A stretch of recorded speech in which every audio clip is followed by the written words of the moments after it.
Traveling the Vortex.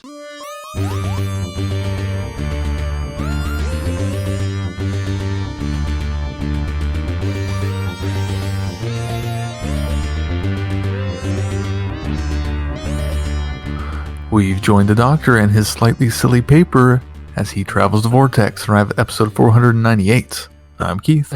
I'm Sean. I'm Glenn. How are you guys? Pretty good. You're older and none the wiser. Yes, happy belated birthday. Thank you. Yes. Actually, now you have wished me happy birthday a day early, and now you've wished me happy birthday a couple days late. So... Oh, yeah. Sorry, Sean. did, Keith got the jump on you, so I think he went a whole day ahead of time. Just make sure it was the first one to wish me happy birthday. my flux so lost on capacitor what was day on it the is lately. I got that. I think it was Saturday, Sunday. I got that Sunday. I was like, oh, that's nice. And then I thought, should I tell him he's a day early? Nah, I'll just leave it. Yeah, so Monday was my actual birthday, but Sunday actually was appropriate, Keith, because that's when we celebrated. So we went over to my folks. Well, see, there you go. Yeah, we went over to my folks and celebrated Father's Day and my birthday, and had cake and sandwiches for lunch, and played some games, and it was pretty fun. Good afternoon, good day. Nice. Then I had to work on my birthday, so Not so nice. yeah. Did you guys do anything? How was everybody's Father's Day? Did you do anything exciting for that? I mean, Glenn had cake. Yeah. That pretty much trumps everything I did. So, cake always is, oh, you had cake. Well, I'm not even going to bring it up now. We set up the backyard pool for the kids. They had fun. Ooh. Yeah. So Liam when wasn't can I too sure expect about my it at invite? first and then got really into it. I don't know if you'd fit, Sean. It's one of the kiddie pools. And Maybe you only could be in the pool. I will hum the Jaws theme as I circle. It might be a struggle to circle. I'm not sure if I should be insulted at this point or not. It's a small pool, Sean. The one time I've gotten in it, I couldn't move about. What are you trying to say, Keith? You're tall. You're a very tall man. Either Sean is sorely underestimating the size of this pool, or Keith is sorely overestimating the size of Sean.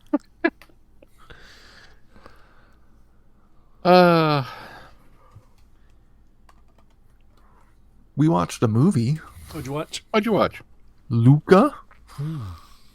So did I. What do you think? The new Pixar movie. We really liked it. I thought it was really cute. It is cute.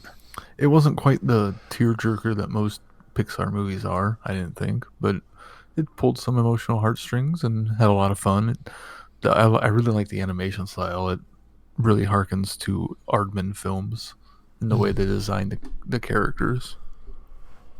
It's good. I highly recommend it. It's weird in a way, because obviously I'm all about the theater going experience, and how much of current streaming scares me in a way with how things are being distributed. But I will say that I think Disney Plus might be the best thing that Disney's kind of come up with, because it has definitely benefited Star Wars and Marvel and Pixar. I think in Pixar's case, it's going to allow them to be a little more experimental with films like Soul and certainly Luca, because it almost has a different feel to it than some of the traditional Pixar movies. It definitely does. But I think it also benefits from the fact that, there's not, that pressure is not there. They don't have to sell a bajillion toys and worry about the box office numbers. It's just go tell a cute story. And that's where it falls. It is a cute story. It's just a wonderful little summer movie. Yeah, it's not one I would have gone out to the theater to see at all, but because it was, included in the subscription, it was one that we watched pretty quickly because the kids were also interested in it. So that makes a difference too. Mm-hmm. Yeah, it was really cute. Glenn, you haven't watched it yet? No, not yet. I don't. For some reason, my watching schedule for things has been really weird. I mean, we've been watching all the. Maybe it's because we've been watching all the Marvel films. We've just kind of been in that groove. I haven't really watched anything besides that. What are you up to now? I think last time you were up to Black Panther. Yeah, we watched Spider-Man: Homecoming this week. Yeah, this is working out very well because we had Civil War a couple weeks ago, and then we watched Black Panther because it follows right on the heels of Civil War, and we watched Spider-Man: Homecoming this week because it follows right on the heels of Civil War, and we're going to watch Doctor Strange, which doesn't necessarily fall right on the heels, but it's between that and Infinity War. But we should end up with Black Widow the following week, so we'll have done all of the films that chronologically are set before Infinity War. So we actually we've kind of paced it out just right so that we hit Black Widow just right about where it should be. So because everything I've been reading says it takes place right after Captain America Civil War. So that's all We decided I've we're done. gonna we decided we're gonna cheat when before Black Widow. We're only going to rewatch Captain America Civil War. Just because. How's that cheating? Oh, come on! It's a new Marvel movie. You got to do the whole MCU. Right? Oh, geez, no. I wish that were true. The only reason we're doing it this time is because we've had such a large gap between them. No, most of the time I just watch the things that either directly correlate or lead up to them. So it feels like, well, I mean, certainly with, of course, the last couple that we had were, Avengers. Mm-hmm. Right, so, and I did. Yeah, that was a big watch lead up to those for me. How many films we got to rewatch? 23. Okay, let's go. Right. But gotta take it a little easier this time out. I think I'm still fresh enough off those. That, although I don't know, I watching the premiere episode of Loki really had me wishing that I had gone back and rewatched Thor and the first Avengers. Because I had to keep resetting my brain going, it's not that Loki. It's in a different spot in his timeline. The nice thing is I was right off the heels of that, so I had refreshed recently on those.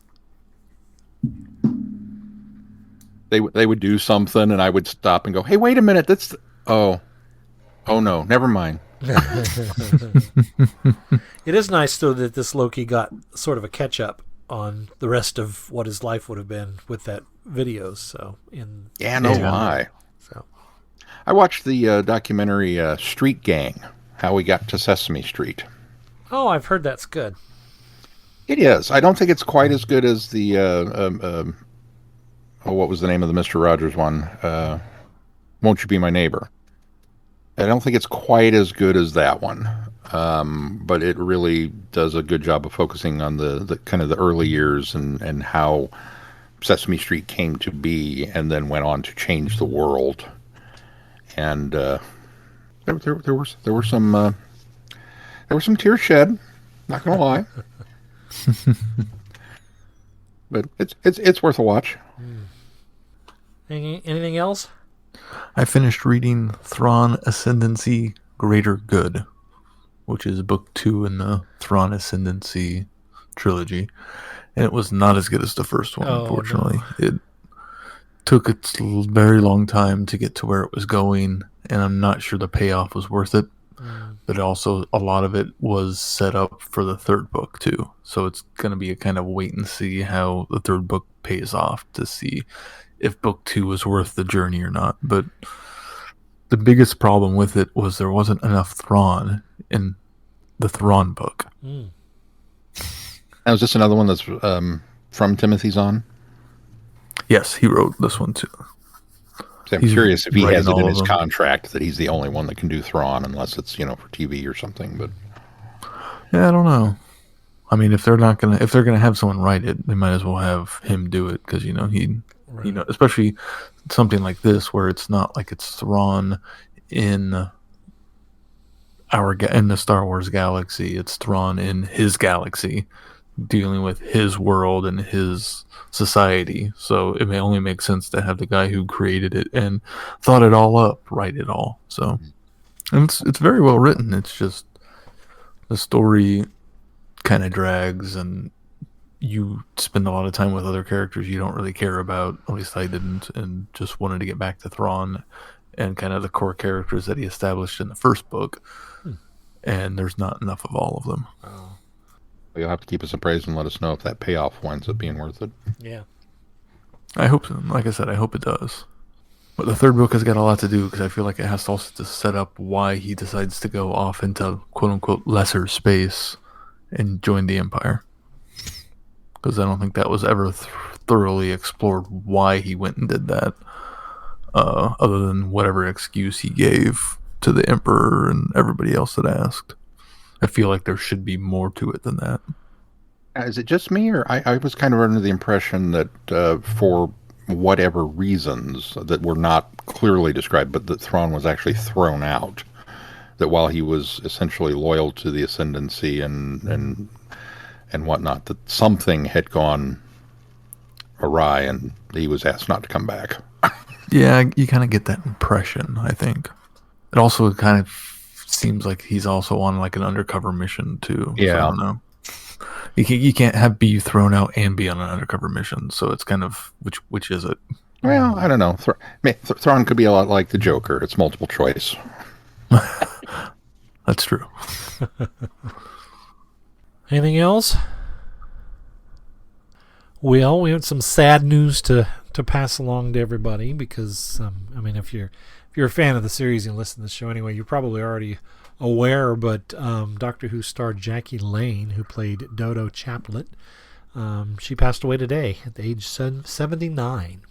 And unfortunately, her character, I think it wasn't treated well on Doctor Who, which is a shame. And I think that's why, one of the reasons she never came back and ever actually, reconnected with Doctor Who in very many ways. But I think she made a small impact on the series herself. She did have some good parts. I thought she was very strong in at least what we see or hear of her in The Celestial Toymaker.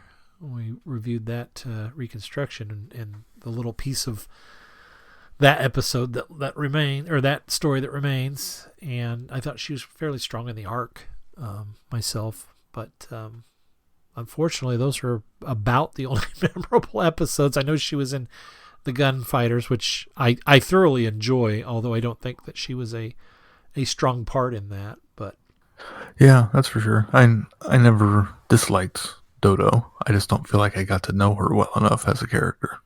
She was definitely short-shrifted as a character, and it's unfortunate that the opportunity is now gone to explore that. All right. Well, that's on a happier note.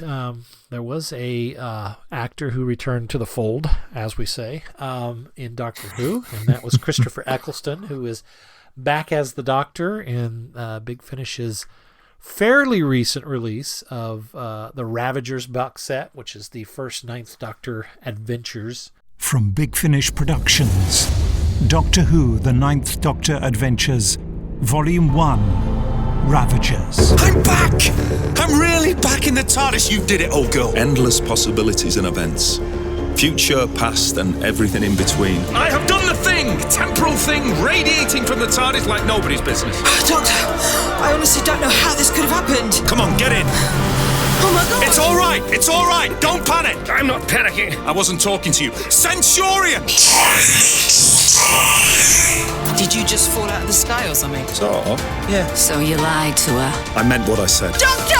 If you can hear me, you better get here soon! Run for it, lads! Run! But if you stay here, waving your swords and spears around, You'll be blown off the face of the earth. that macho enough for you? He's really done it now. Nova! Hang on to something! Sir! Stop this! I couldn't agree more, Doctor. Audrey, no! Put that gun... How can this be inside your police box? Perfectly reasonable question. Target! We're being overrun! We've got to withdraw! That sounded a bit polite for a giant mechanical monster. No idea, sir. I just... The hell are these people? Just quiet, please, all of you! Sort of terrifying. Pretty much sums it up. What if they grab you and try to wipe your brain? They can try. Whoa. Right. Shall we get on with this? That's not just amazing, it's... fantastic! Big Finish. We love stories. I was waiting for Sean's bum. Is that's usually my indicator of whether Sean liked it or not. Sean is he's a little on the fence on this one. Really? This one particularly, or the whole box set? The whole box set, in a way, there are definitely things that I liked about it. Okay. I guess I'll start. Yeah, go ahead. First and foremost was Christopher Eccleston. It felt so good just to be back in that vibe.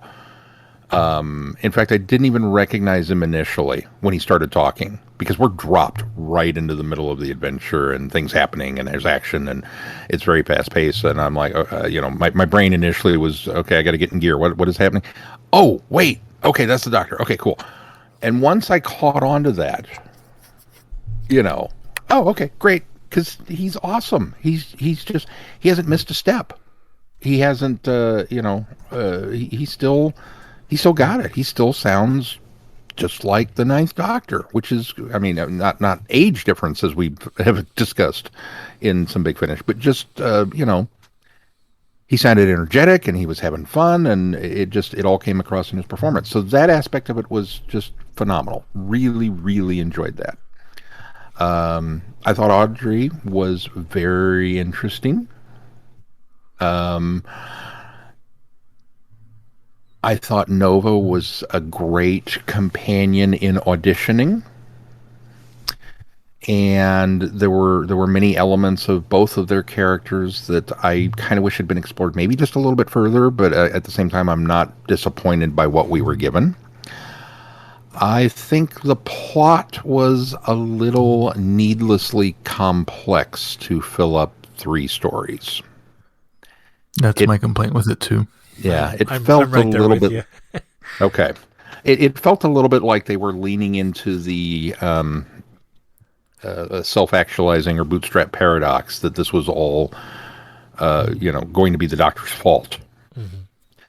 Mm-hmm. Which I kind of globbed onto that early. That okay, well, we're not necessarily telegraphing it, but we're telegraphing it that this is the setup for this. So then the question will be, when does the Doctor catch on to this? And I kind of kept hoping I was wrong. That as it unfolded, it was like, oh, come on, anytime now, Doc. You can see that this is not going to end well, and you're doing it anyway. Oh, and you gave her the codes for the thing. Oh, no.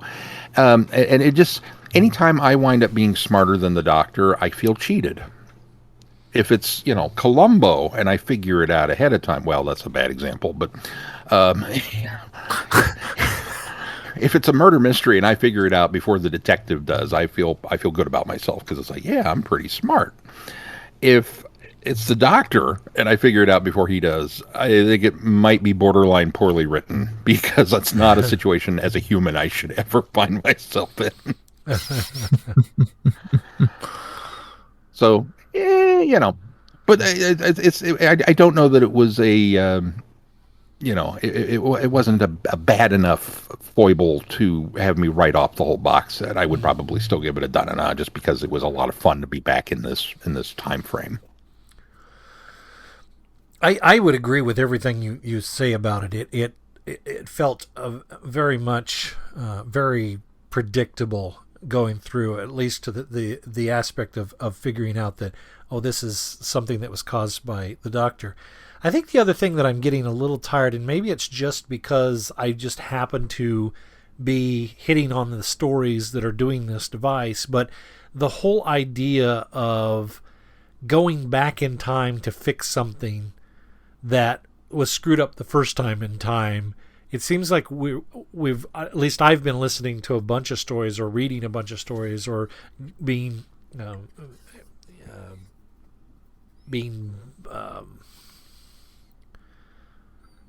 my train just derailed at station. Been inundated with these, these stories of the Doctor going back in time and creating these loops, or going. It's almost like a Moffat 11th Doctor. I don't want to say cheat, because I think Moffat did it sparingly, and he did it well. But it seems like, and not that these stories aren't good that I've been listening to or reading or taking in, taking in. They're still good stories, but it just seems like there's this group of writers now that feel like this is the thing to do, to have the Doctor go back in time to fix things that, and it's a tired trope for me now. And so that was one of the things that bothered me about it. And it's probably not Nicholas Briggs' fault per se, because I just happened to be coming across all these different stories, but the majority of them have been Big Finish offerings, and I think that tells me that there might be a mindset there that they don't, maybe a hive mind writing idea indirectly. I don't think they know they're doing it, but I think that they're, like, through osmosis getting the idea for their stories to do similar things, and again, not purposely. And that's why I say I shouldn't blame Nicholas Briggs for it, but it feels a little lazy, to be honest. I mean, if you're going to be able to and in use the time bonus to features, fix Nick time. Briggs talks about how. Go ahead. Oh, sorry, I lost you guys for a second, so I thought there was silence. In the bonus features, Nick Briggs talks about how he's become kind of known for non-linear storytelling, so it kind of makes sense that you would have that problem with one of his stories. Yeah. I think it's a weird kind of flip reversal, because I seem to remember, and this has obviously been many years back in the fog of the long, long ago, that we would talk about, well, why couldn't you just fix it? You have a time machine. That we would wish for this ending, that we would wish for them to be able to set it up and just take care of it. And then every now and then we get that ending, and it's like, oh, okay, cool, you did it. And now it seems like every time we get that ending, because it has almost becomes a trope. And as you said, Glenn, maybe it's just that we're managing, because we jump around. Maybe we're just managing to lump all these type of stories together in a row with our reviews. I remember we inadvertently did a bunch of historicals in a row at one point, and that was like, oh, another one of these. But maybe you're right. Maybe it's a hive mind mentality that you start feeding off of each other, and those ideas stick around. I don't want to undersell Eccleston in this role. I think that I think the amazing thing to me, and I probably wasn't giving him enough credit, and I apologize to the actor for this, because I've for so many years had a bit of a grudge against Eccleston, not his Doctor, but him personally, because he's been so standoffish with Doctor Who, and he's been slowly kind of, I think he's been slowly exercising his own demons. I think he's slowly been kind of coming back into the fold, showing that he does have an appreciation for Doctor Who. He does have appreciation for what he was able to do with the character. And I know that he had a really difficult time on set. I know he had a really difficult time with the production crew, and that could sour anybody on a project. But I've always it just felt like he could put that to bed, sooner than he has. And so I think in my back of my mind, I kept thinking that he would probably kind of come into this and not give it 100%, that he would come in as professionally as an actor and do the job. But I just in the back of my mind kept thinking, is he really going to give 100% to this? Does he really, really want to be back in this role? And from the get-go, it was the Ninth Doctor. It was he didn't miss a beat, and of course he is a professional. He does know what he's doing, but it really felt like he was having fun as well. It felt like the character, you could sense that he had put on a pair of old shoes. And I think I've said this about a lot of the doctors that slip back into their roles so easily, and I'm always surprised. But this particular time I was even more surprised that just because of the baggage that he was able to just really, I was convinced that it was a doctor. I heard all of the... Now, I think that the unfortunate thing about this, and luckily we'll have more stories to kind of flesh this out, though, is there is a lot of dimensions to the Ninth Doctor. And in that short one series season that Eccleston had with the role, he showed us a broad range of the character and the emotion. And we unfortunately don't get a lot of that range here. We get a lot of quote-unquote doctorisms, things that you would expect the Ninth Doctor to say and do. So over the course of 3 stories, he's very much that same doctor, and there doesn't seem to be the broader range that I know that Eccleston has done with the Ninth Doctor. So I was a little lamenting a little more, variation on the Doctor, but as I said, we're just getting started, and hopefully there's a lot more to kind of explore those different moods and depth to that character that he brought to it. But I was sure very pleased with Eccleston's performance. Yeah, his performance was fantastic. I felt sometimes, however, that the characterization wasn't quite right, the way that he was written. Maybe it's my own preconceived notions of what this Doctor is, and it's been probably too long since I've watched season 1. But over the course of the first series, I always felt that because of his interactions with Rose and all of the things he goes through with her, helps him, kind of rediscover his humanity, and he lets him lose some of the baggage that was on his shoulders from the Time War. And it feels like none of that baggage is there in this, or not a lot of that is there. So it feels very much like an end-of-run Eccleston as opposed to pre-Rose Eccleston, right, or Ninth Doctor. So it's, at times, even though Eccleston was doing a fantastic performance and doing such a good job, and I felt like the Ninth Doctor, it just didn't feel like the right Ninth Doctor for that time period. And I think that's more down to the writing than the acting. Yeah. That's a valid point, because unfortunately with only the one season and the fairly linear storytelling within that season, there's not a lot of opportunity to squeeze extra stories in. Especially without Rose. Yeah. You have to do either pre-Rose or possibly when he leaves and then immediately comes back and says, oh, by the way, did I mention it travels in time? It's a cheat, but yeah, you could squeeze a whole bunch of adventures into that one trip, and you can come back and meet her at the pier 5 seconds later. There's already been 2. Squeeze that one. Well, there's been 2. Yeah. Beast of Babylon, which was one of the Puffin e-books that we read in the 50th anniversary year, was set in that moment between him leaving Rose and coming back. And there's also another story called Little Rose Riding Hood from Time Lord Fairy Tales that is from, it's not all set specifically there, but there's an element of it that is told from that perspective in that moment between. So, hey, there's a comic, isn't there? Or am I wrong on that? I thought we had read a comic issue that maybe was set in there as well. No, I don't think so. I think everything else has been the Forgotten, I would think was his part in the Forgotten was in between a couple of stories, I think, but not within that moment, as I was saying. Okay. So.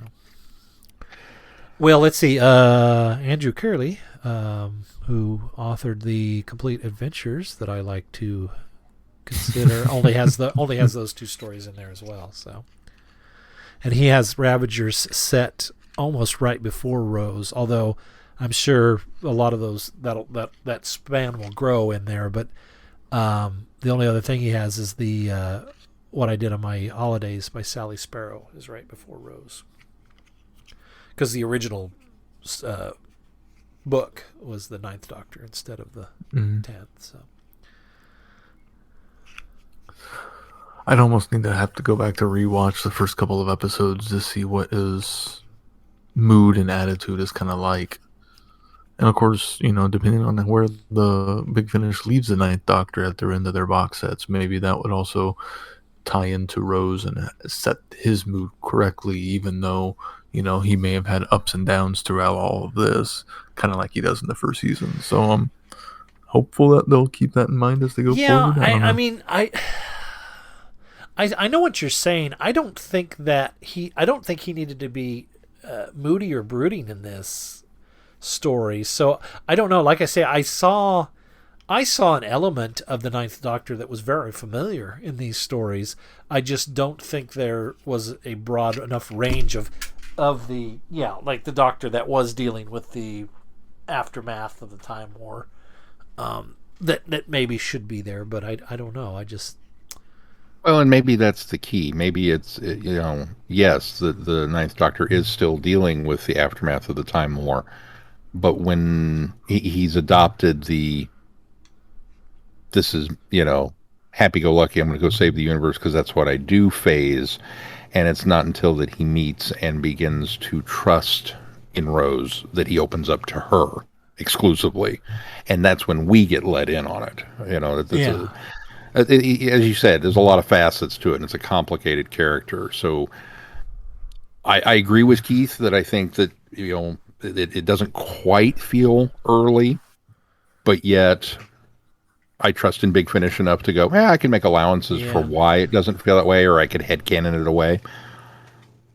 I think another allowance that I can have for it is the story as a whole doesn't give you much time to breathe. So there's not much time to think about those sort of things for the Doctor. In fact, that to its detriment, I think the story bounces a little bit from place to place a little too quickly. I think we don't spend enough time in certain areas long enough. In some places we sort of dwell a little longer than I think was necessary. So, but I think that because there's so much going on and the Doctor's attention is so diverted, that might be one good excuse for why we get this version of the Ninth Doctor that we get throughout this, is because all of this is a distraction for everything that's come before and everything that'll come after this. And so maybe because it is so fast paced, and maybe because there's so much going on here, in fact, I think a little bit of the story is a little convoluted, to be honest, and that leads to the sporadic nature of here and bouncing from here to there and whatnot as well. But that might be an excuse for why, I suppose. That's true. And, the stakes of it are pretty high, and the universe is ending because of these issues. So he's focused on the problem. He's not dwelling on what happened in the past. Yeah. It was just a small little thing that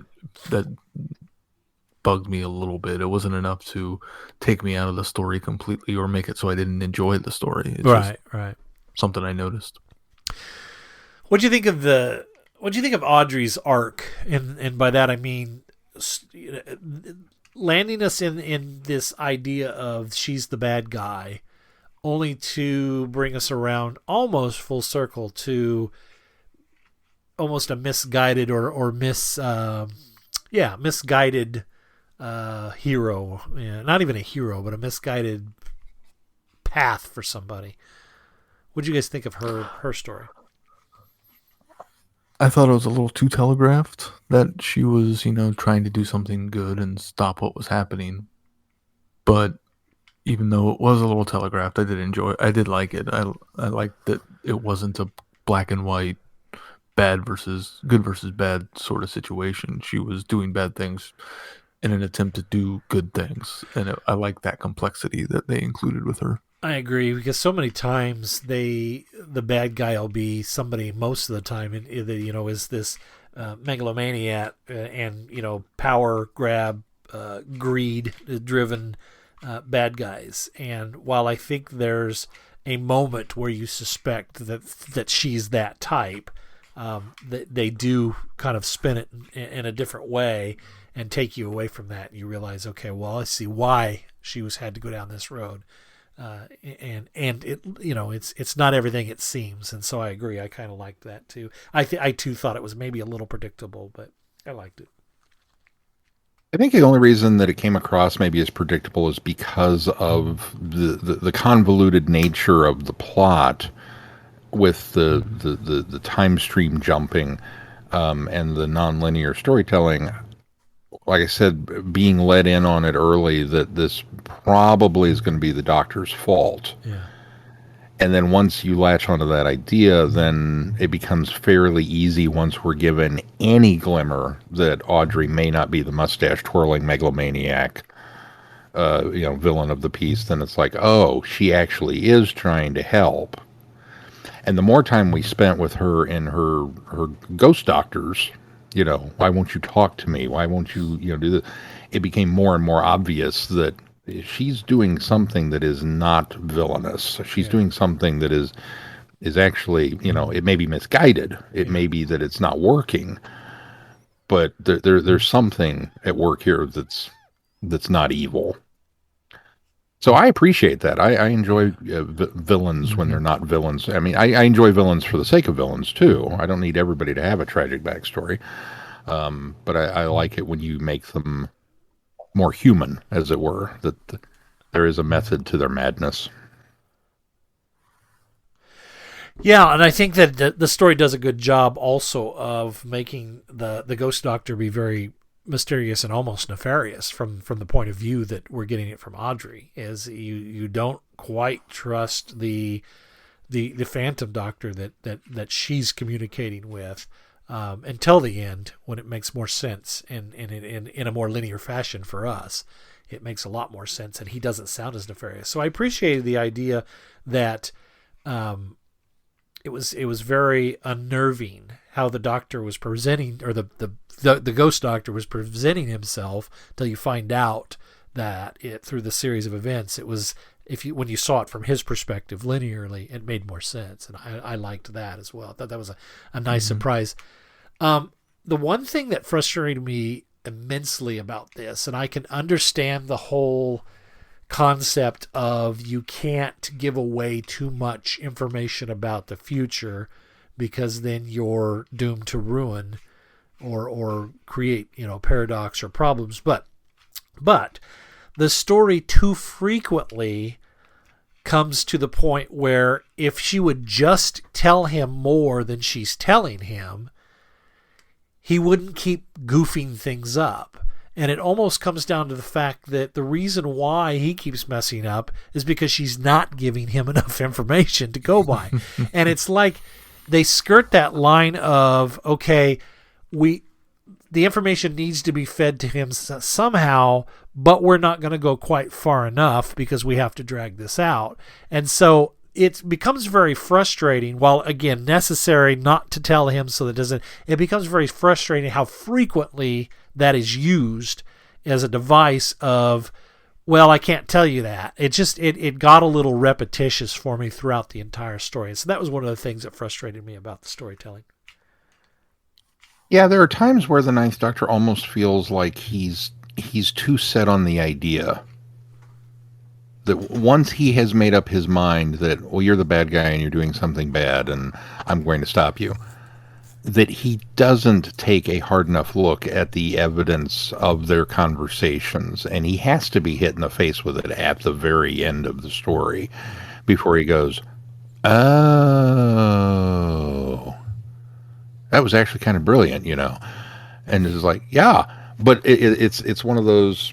I get frustrated with these. The movie that I always point to is Changing Lanes with Ben Affleck and Samuel L. Jackson, where there's a minor traffic accident and a little bit of road rage, and these two individuals basically set out to destroy each other's lives, like full on, cyber attacks and wiping out bank accounts, and it just escalates to the point of all either one of you just had to say, yo, dude, sorry. And this would have been over. Right. But you keep making those bad decisions.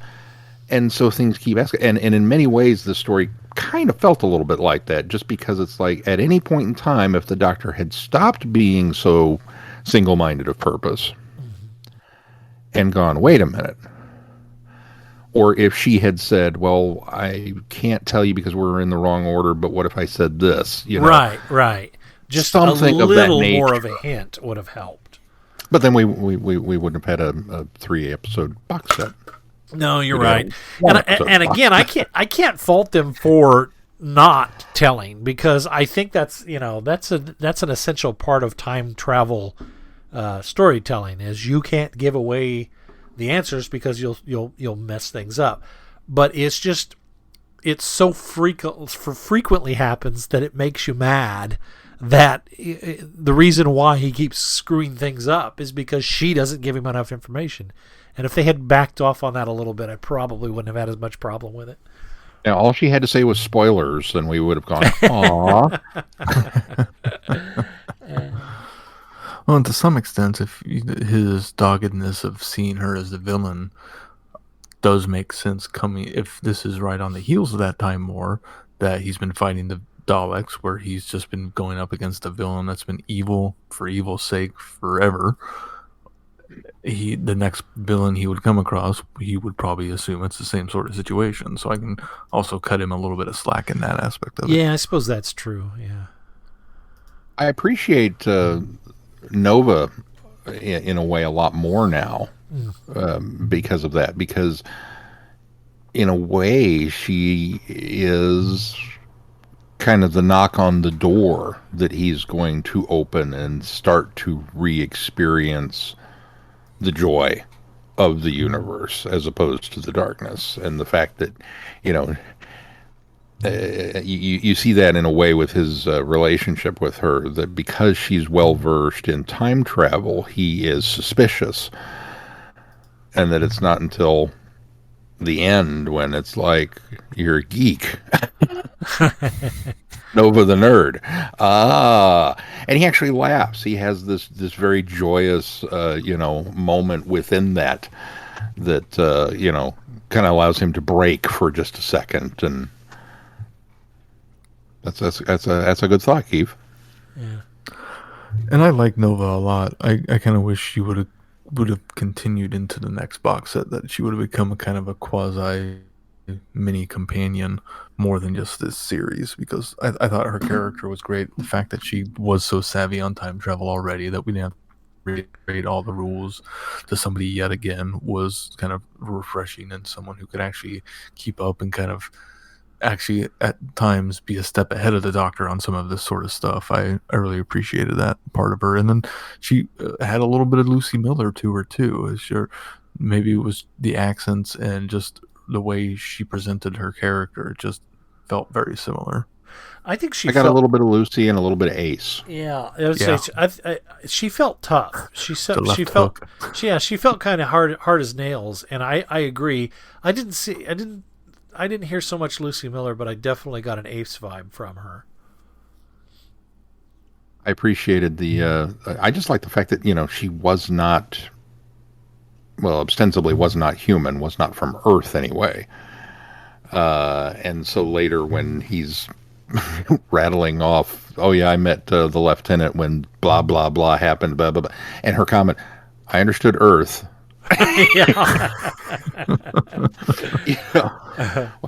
What a refreshing change of pace. Yeah. And so I was also kind of slightly disappointed that the version that traveled with him and kind of got unwritten back to a version that didn't get to go with him, and then she stayed behind because of that. So. Right. I'd like them to revisit the character though down the line and do something in such a way that she has these like ghost or phantom memories of this, and that start unlocking. That would be kind of a cool device. And she runs into the Doctor again, and she's got questions now. Okay, why am I having these false memories about things that didn't happen to me? I think that would be kind of a neat concept to explore later down the line. Yeah, it would be.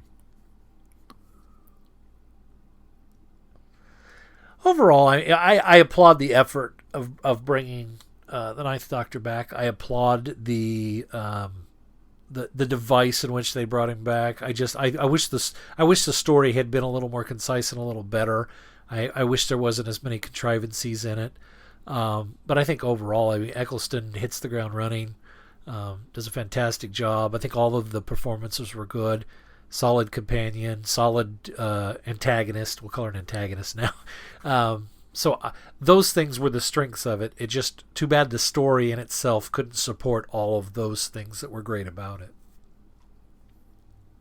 Yeah, there were a lot of winning moments. Creepy robots and cute drones. I thought the universe-eating Ravager things were kind of a. I don't think it's something that was completely original because it's kind of shades of things that have come before. But I thought it was a good concept for a story, and having to hold them back by influencing their, feeding their hunger with these kind of manufactured games. I thought that was kind of an interesting concept. It's almost a bait and switch because, especially in the first story, we're given a lot of information about the Sphere of Freedom and this evil conglomerate that's, making all this money off of the game players. Right. And it feels almost, Vengeance on Varos, or what was the other one with the... it feels kind of like it's moving in that direction where it's just, okay, this is what we're here to do, is topple this. And very quickly, that is all abandoned as we get into the time travel shenanigans and the bigger reveals of what's behind this. And so then by the time the third story rolls around, that is little more than just, it was a means to an end. Right. Because we're using this to subsidize this. Right. But yeah, in a way, it just almost feels like there was more story there that just kind of got left by the wayside. Maybe not. See, Maybe we got just enough to explain it. I appreciated that about it, is the fact that it made you think of it as one thing and then left it and got away from it for all of the stuff that happens in Cataclysm to come back around and then say, oh, by the way, this is what this was and this is why this was. I kind of liked that concept. That to me was just enough to make those two pieces of it work. And the idea of the time eddies scooping people up and dropping them off random places is is a really neat idea too. Dealing with Centurions in 1953 England. That's that could have been a bit more fleshed out of a story too, but it was used just enough to really kind of help demonstrate that things are going really wrong. Right. And just me, or I'm a little disappointed. Not one time scoop reference. That we've got these eddies doing this, and it's like, oh well, this is kind of just like that. We have the Roman centurions running around London, and at no point in time, and he realizes once he gets to the sphere that this is a much bigger deal with a lot of displaced people. But there's no war games. No war games reference, yeah, because it has a war games vibe at that point, yeah. Now we did get the what does he say to her in the street? Sorry, must dash. So we did lift a bit of dialogue from the Fifth Doctor. Yeah, but. Yeah. I kept waiting. I was like, here comes that fan moment. We're going to... Nope. Drove right past that exit. Which is strange in a story coming from Nicholas Briggs. I know, right? But it also fits the Ninth Doctor's era. I mean, RTD was putting Easter eggs in and references like that, but they weren't very heavy-handed or very obvious right away. That's true. They were very subversive. It's not until Tennant's era that he starts getting more bold with them. Yeah.